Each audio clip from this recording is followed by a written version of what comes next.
It was the coldest night of the year. Snow fell hard over the ruined earth, covering everything in silence. The human sat alone inside his underground bunker, a place made of metal, old wiring, and rusted memories. He was used to the quiet, the loneliness, the wind howling outside like ghosts with no faces. His name was Mark. He had survived the war, the famines, and even the alien invasion. He trusted no one, especially not aliens. So when he heard a knock at the heavy steel door, he froze. Knock, knock, knock. Soft, but real. Mark grabbed his old rifle and moved slowly to the door. No one ever came here, no one knew where he lived, so who was out there in this freezing storm? He looked through the tiny camera above the door.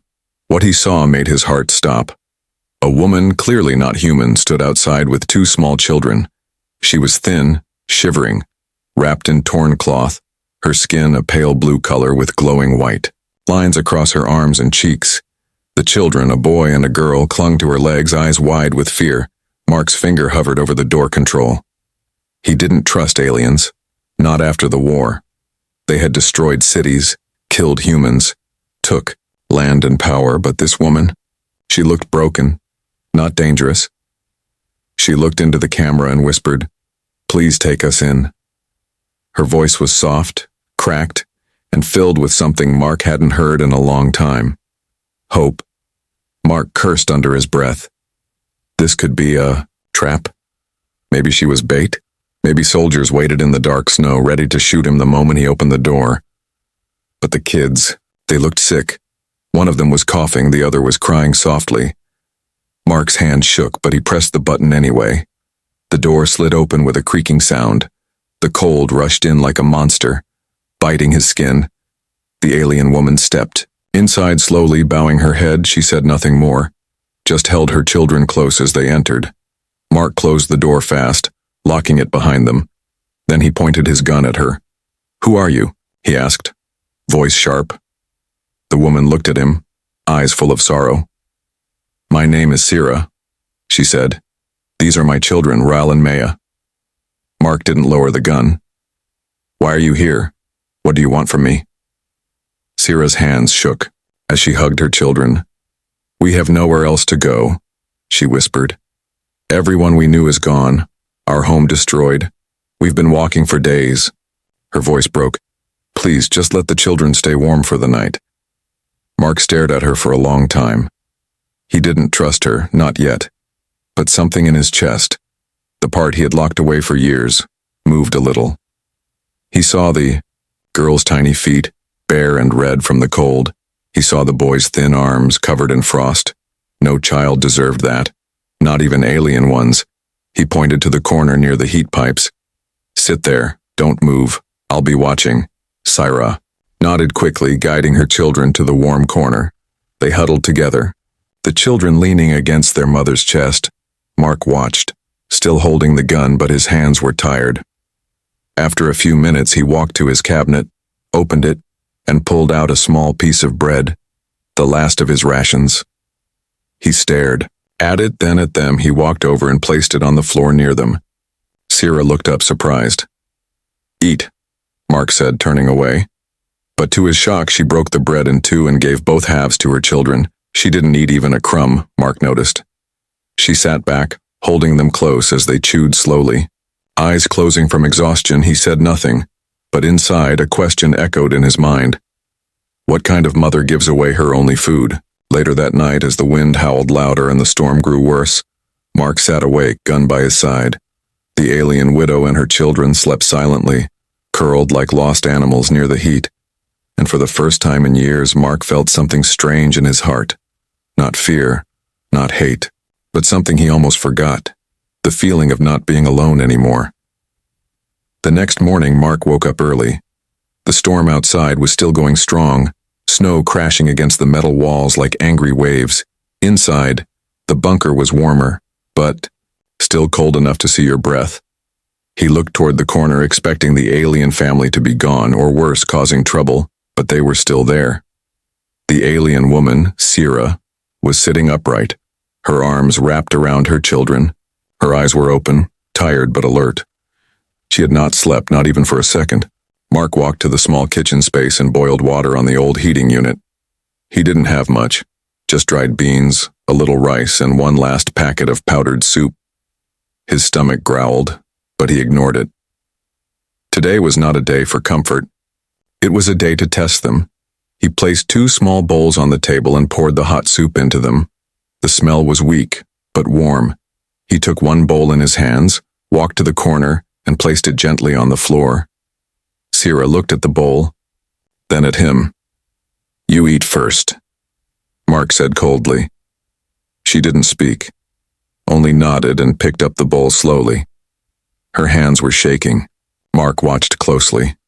If she was lying, if she had poison or tricks hidden, this was the moment she would use them. But she didn't drink. Instead, she blew on the soup to cool it, then lifted it to the lips of her son first. Ral sipped slowly, eyes still half closed. Then she turned to her daughter, Maya, and let her drink next. Mark narrowed his eyes. Again, Sierra did not take a sip for herself. She gave every last drop to her children, even scraping the bottom of the bowl for them. "Why?" "Didn't you drink any?" Mark asked, still standing. Sierra looked up at him, her voice quiet. "I'm used to hunger." Mark said nothing, just stared for a moment before turning away. He didn't want to feel anything for them. They were still strangers, aliens. But something inside him kept asking, what kind of mother gives all her food away twice? Later, Mark gave them a blanket and told them to sit near the power vent. He sat at his workbench pretending to fix old wires. But really, he was watching. The children huddled under the blanket, their small bodies finally warming up. Sierra just sat on the floor, not asking for anything, not touching anything. She looked around the bunker. Bare metal walls, old crates, a cracked screen mounted to the wall. It wasn't much, but to her it was paradise. Warmth, safety, and no screaming. Outside, no boots chasing them through the snow, Mark finally spoke. "What happened to their father?" Sierra blinked slowly, then answered, "Dead." There was no anger, no tears, just truth. "He died trying to protect us from the enforcers," she added. Mark knew that name. The enforcers were alien soldiers who cleaned up unwanted families. After the war, if they saw a widow or orphan of a rebel, they killed them too. "And why should I believe you're not a spy?" He asked next. "You shouldn't," Sierra replied calmly. "But you saw my children, so you let us in." Mark said nothing again. That answer was too sharp, too honest. It made him uncomfortable. That night, Sierra helped sweep the floor. She used her hands to clear dust, organize crates, and repair a broken pipe using old tape. She never asked, never said she was grateful. She just worked silently, like someone trying to earn the right to stay, or maybe just trying to feel human again. The children laughed once that evening. Just once. Mark gave them a small music box that still worked when you turned the crank. The melody was broken but sweet, and for a moment the bunker felt alive. Mark didn't smile, but his chest felt warm in a strange way. Later, when the lights dimmed for sleep mode, he sat with his back against the steel wall, gun in hand, eyes watching them again. He didn't trust her, not fully. But that night, as the wind roared outside, he found himself whispering, "They're not like the others." The food test was over, and deep down, Mark knew. This alien family had passed something much harder. They had passed the test of his heart. The night was silent again, but not peaceful. Mark couldn't sleep. The bunker was too quiet, too still, like the air was holding its breath, and deep inside, something felt wrong. He sat up, grabbing his flashlight. The dim emergency lights still glowed across the walls. He walked quietly toward the corner where the alien family lay, wrapped under the old blanket. That's when he heard it. A weak cough, followed by a small groan. It was the boy, Ral. His face was hot and red, his body shivering even under the blanket. Sierra had her hand on his forehead, her eyes wide with fear. She looked up at Mark, panic in her voice. "He's burning up." Mark didn't wait. He rushed to his old cabinet, Pulling out his last few medical supplies, there wasn't much left, just a fever patch, some water purifiers, and a small vial of antibiotic serum meant for humans. He stared at it, then looked at the boy again. Ral's breathing was shallow, now his small chest rising and falling too fast. Sierra clutched her son tightly, rocking him gently. Her lips trembled. "Please, can you help him?" Mark hesitated. "This medicine, it's made for humans," he said slowly. "It could help him or kill him." Sierra didn't blink. She nodded, eyes full of pain. "If we do nothing, he will die." Mark cursed under his breath. He hated making choices like this. Choosing between risks, between life and death. But he couldn't watch a child die in front of him, not again. He prepared the shot and injected a tiny amount into the boy's arm. Sierra held Ral close, whispering something in her own language, words soft like wind. Mark stood nearby, gripping his rifle tightly. If the boy's body reacted badly, if something went wrong, he had no backup plan. The next hour felt like forever. Sweat rolled down Ral's forehead, his little hands twitching as he tossed and turned. Maya, the younger sister, sat silently beside her brother, her big eyes watching with fear. She didn't cry. She didn't speak, just stared, like she was afraid even her voice might break. Mark boiled water and soaked cloths in it. He passed them to Sierra, who wiped Ral's face over and over again. "I used to be a healer," she whispered suddenly. "Before the war. Before they took everything." Mark didn't answer. He just nodded, feeling the weight of that quiet truth. Outside, the storm kept screaming, but inside, time had stopped. Nothing mattered except the small boy fighting a fever in the corner, and the mother who refused to let go of his hand. After what felt like hours, Ral stopped shaking. His breathing slowed, his body relaxed under the blanket. Mark checked his pulse, then looked at Sierra. "He's stable. For now," he said quietly. Sierra let out a breath she'd been holding for too long, her shoulders sinking. "Thank you," she whispered, voice cracking. "Thank you for saving him." Mark stood up, rubbing his tired eyes. "I didn't do it for you," he muttered. "I did it because I can't let kids die on my floor." But even he didn't believe those words anymore. He had crossed a line he promised he never would again, helping aliens, caring about them. That night, he didn't sleep. He sat with his back against the wall, eyes half open, gun resting in his lap. Every so often he'd glance toward the family in the corner. Sierra never moved. She just sat there, holding her son, humming that same quiet tune again and again. Mark remembered a time when his sister had gotten sick during the last winter of the war. He had held her the same way, whispering songs they used to hear as kids. But she didn't make it. Too cold, too late, too hopeless. Maybe that's why. He couldn't look away now. Maybe that's why this alien mother reminded him of something buried deep, something human, something lost. When morning came, the storm finally began to slow. The snow still covered everything outside, but the bunker felt a little warmer somehow. Ral was sleeping peacefully now, color returning to his cheeks. Maya had curled up beside him, her small hand resting on her brother's chest. Mark walked to the water dispenser and poured a cup. He handed it to Sierra, who accepted it with both hands. She didn't drink it right away. She looked at him first, eyes filled with gratitude and something more. Not just thanks, but trust. That scared him more than anything else. The storm outside had finally slowed. For 2 days it had screamed, like a monster through the mountains, burying everything under layers of white silence. But now, the wind had calmed. Mark stood near the air vent, staring at the small frost-covered window that peeked out from the top of the bunker wall. Everything outside was still, cold, dead.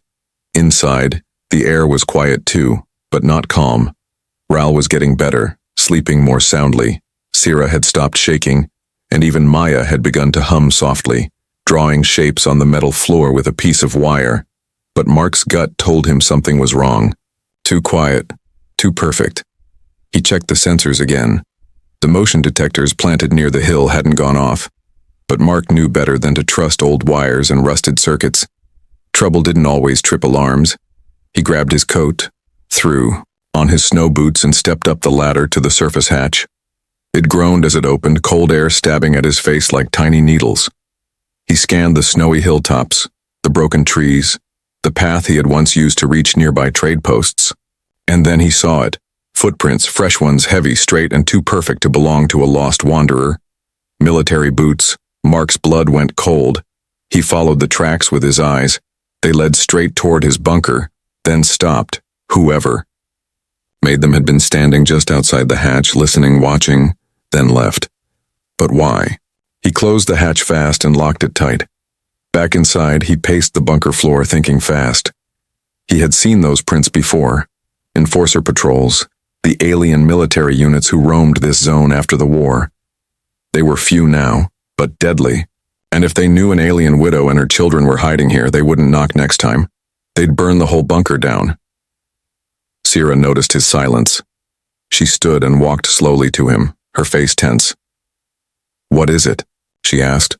Mark looked at her, jaw tight. There were boot prints outside, straight to the hatch. Sierra's eyes widened instantly. She grabbed her children, pulling them close without thinking. "They found us," she whispered, her voice shaking. "I don't know how, but they always find us." Mark took a deep breath. He had weapons, an old rifle, a plasma blade, 2 smoke grenades, but not enough to hold off trained soldiers. Not with children inside. Sierra looked up at him, desperate. "Please, don't let them take my children." Mark stared at her, his hands clenching. "I'm not a hero," he said coldly. "I don't risk my life for strangers." But Sierra didn't beg. She didn't cry. She only nodded and said, "Then let me take them and go before it's too late." Those words hit him like a punch. Not because she said them, but because she meant them. She was ready to walk into the snow with 2 weak children, just to save them from being found. Even if it killed. Her Mark turned away, growling under his breath.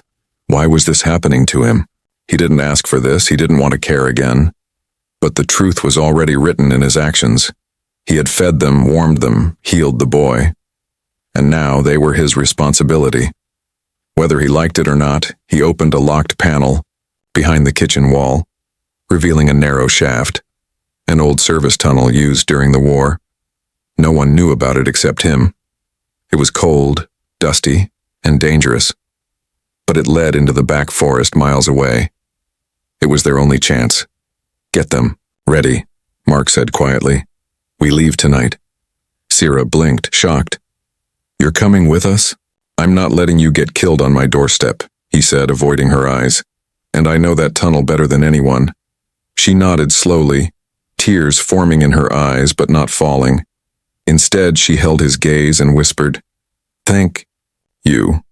That night, as the children slept bundled in old coats, Mark packed emergency food, weapons, and a map. He checked the rifle one last time and placed extra batteries in his belt. Sierra helped without speaking, moving fast, moving like a soldier's widow who had escaped death before.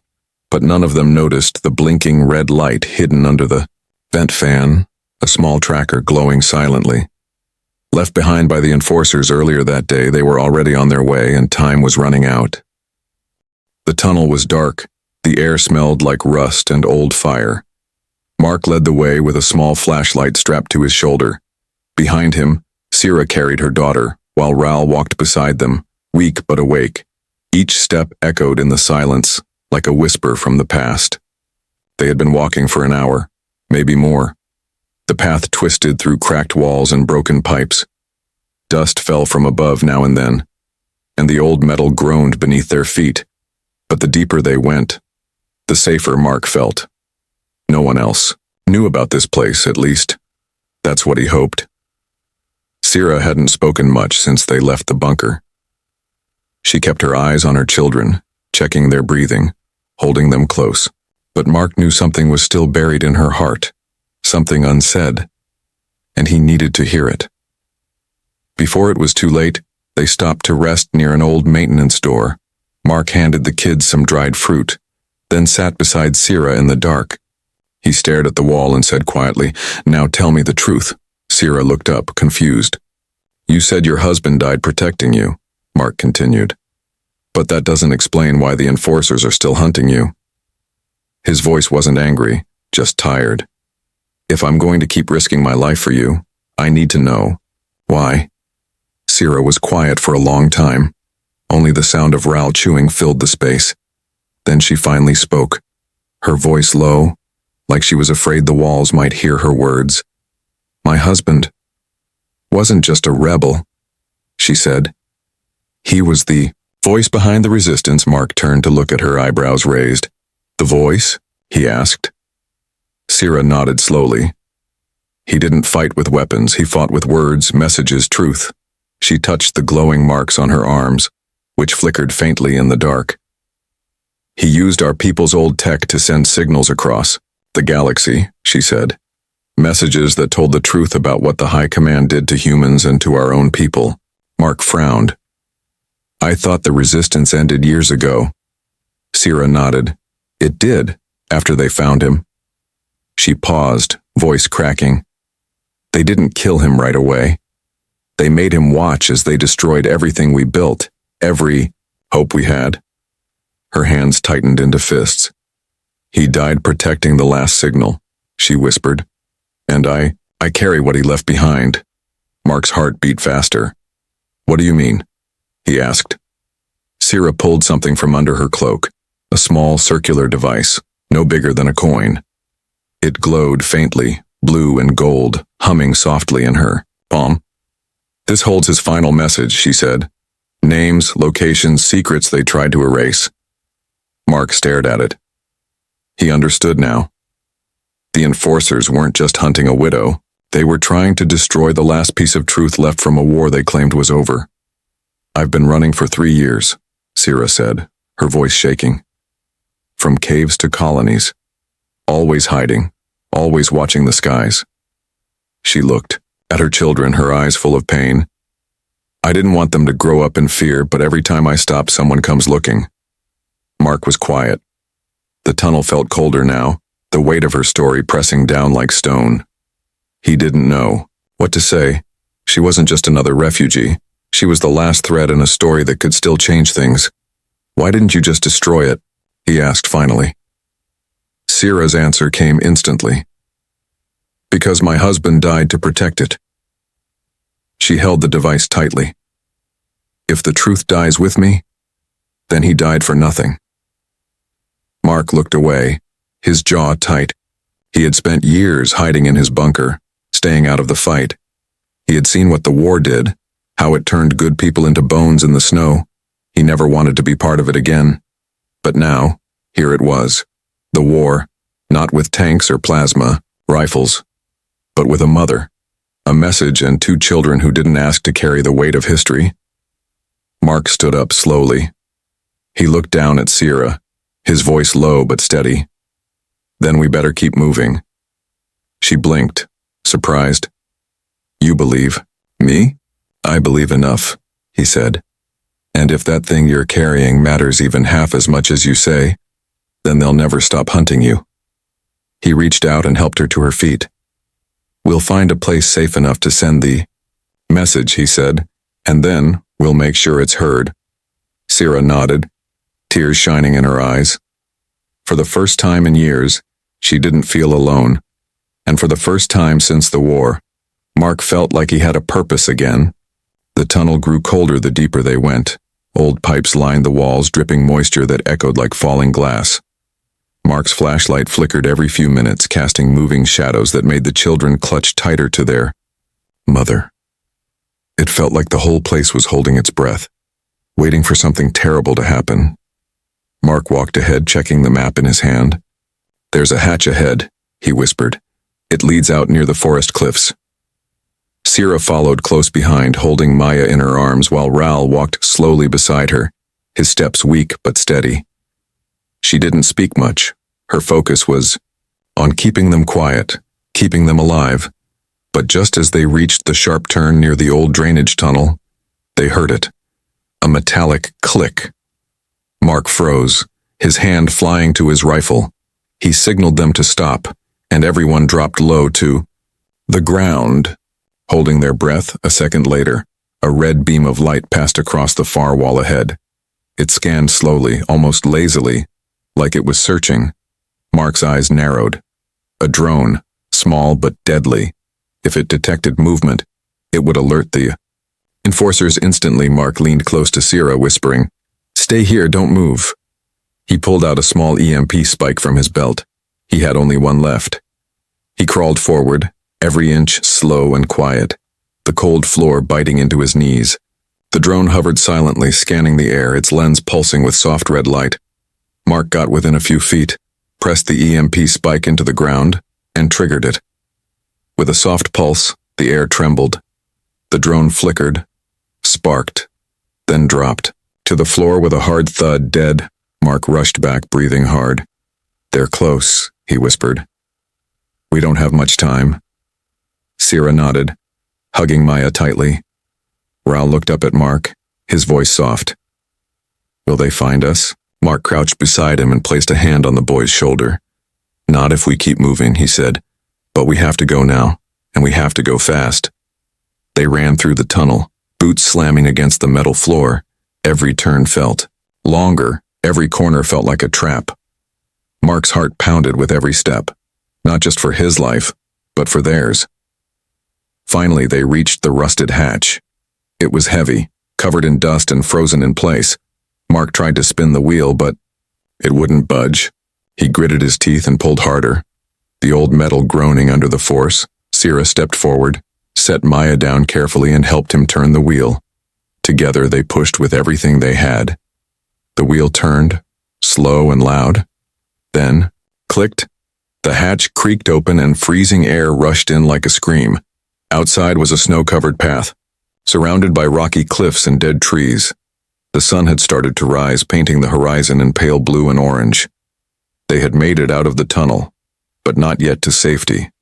"Keep low," Mark whispered. "We're still being watched." He led them along a narrow trail. One footstep at a time, Sierra carried Maya again, and Raul walked with one arm held by Mark. They followed a path only Mark knew, hidden beneath the snow and thick roots. Suddenly, a sound cut through the silence, a sharp buzz. Then, from behind the trees, a voice called out, "Stop where you are." Mark turned, his rifle already raised. 3 enforcers stood behind them, their silver armor glowing, weapons aimed. One of them pointed at Sierra and shouted, "Hand over the widow and the device and we'll let the children live." Mark stood between them, his body like a shield. "You'll have to go through me first," he growled. The lead enforcer smirked. "That can be arranged." Just as they raised their weapons, a loud blast shook the air. A tree beside them exploded and smoke filled the path. Mark had triggered a trap, an old defense system buried in the cliffs long ago. Smoke and fire exploded around the enforcers, making them fall back in confusion. "Run," Mark shouted, grabbing Sierra's hand. They dashed forward into the thick fog, dodging fallen branches and flaming debris. Behind them, the enforcers shouted in anger, blinded by the smoke. After minutes of running, they slid down a slope and landed in a narrow cave entrance hidden by roots. Breathing hard, Mark rolled over, checking Sierra, the kids. Everyone was alive. Barely. Inside the cave, dark and cold again, Mark collapsed to the floor. He looked at Sierra, eyes full of fire. "We're out of time," he said. "You have one chance left to send that message." Sierra reached into her coat and pulled out the glowing device. Her hands shook as she activated it, and deep inside that cave, the final signal of a dying truth finally lit up the dark. The cave was silent. Only the soft hum of the glowing device echoed against the walls. Sierra held it in her hands, eyes locked on the signal rising through the air like invisible threads of light. It floated upward, passing through rock and sky, heading toward orbit where old satellites still listened. Mark sat beside her, rifle on his lap, eyes watching the entrance. They had no way of knowing if the message would be received, or if it was already too late. Raul and Maya huddled near the heat patch Mark had placed on the floor. They looked tired but safe. Their faces weren't full of fear anymore, just quiet wonder. Like even they could feel something had changed. The signal would only last 1 minute, but that was enough. It held names, coordinates, hidden documents, proof of crimes the galaxy had tried to bury. If even one person out there received it, the truth would spread. The enforcers could silence one voice, but not 1,000. Not again.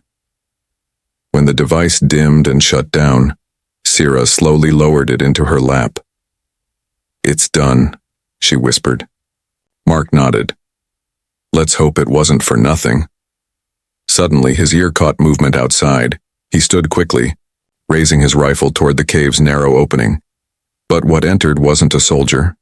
It was a sound. The faint buzz of an aircraft overhead, followed by flashing lights in the distant sky. Someone had received the signal. And they were responding. Mark looked at Sira, confused. "You said these satellites were dead?" "They were," she said softly. "But we left a back door years ago, in case we ever needed to scream." For a moment, neither of them spoke. Then, from the cliff outside, a new voice called down, "Identify yourselves." Mark froze. That voice wasn't alien. It was human. He rushed outside and looked up to see a small dropship painted in black and green, hovering low over the cliff. A team of human soldiers stood above, weapons pointed down, but not firing. One of them wore the flag of the old Earth resistance on his shoulder. They had come, not to kill, but to help. Mark raised his arms, shouting back, "Civilian bunker dweller, not hostile, with 2 alien children and their mother, non-combatants." A long silence followed. Then the soldier replied, "Stand by, we're coming down." The next hour passed like a dream. The soldiers moved carefully, checking for injuries, scanning the area, watching for enforcers. They carried Maya gently, wrapped Ral in a thermal blanket. Sira stood still as they scanned her ID and stared at her old markings. One soldier whispered, "She's the widow, the one from the files." Another nodded. "She just saved the galaxy's memory." Mark expected them to arrest her, maybe even take the children away. But instead, the commanding officer stepped forward and saluted her. "Ma'am," he said, "we owe your husband, and you." Sira's hands trembled. For the first time in years, someone saw her not as a criminal or target, but as someone who mattered. They flew them to a hidden outpost far from the frozen mountains. It was small, just a cluster of homes, surrounded by fences and greenhouses warmed by solar panels. Humans and aliens worked side by side, rebuilding a world that had almost been lost. Mark watched the children run across the garden paths, laughing in the sunlight. Ral had color in his cheeks again. Maya had found other kids to play with, human and alien both. There were no walls between them here, no fear. Sira worked in the medical tent, healing bruises and burns. Her hands were steady again, her eyes soft. Every time she passed Mark, she would smile, and sometimes he even smiled back. He had been alone for so long, hidden in that bunker, surviving day by day. But now, he had people. He had them. One evening, as the sun dipped low behind the cliffs, Mark sat with Sira on a wooden bench by the gardens. The air smelled of warm bread and growing things. Sira looked at the sky, where a satellite blinked far above. "The truth is out now," she said. "No one can erase it." Mark nodded slowly. "They'll still try," he said. "But now they'll have to face more than just one scared widow," she added, smiling gently. "They'll face all of us." Mark looked at her, then at the children playing in the grass. He never thought his life would mean anything again. But somehow, in saving them, he had also saved himself.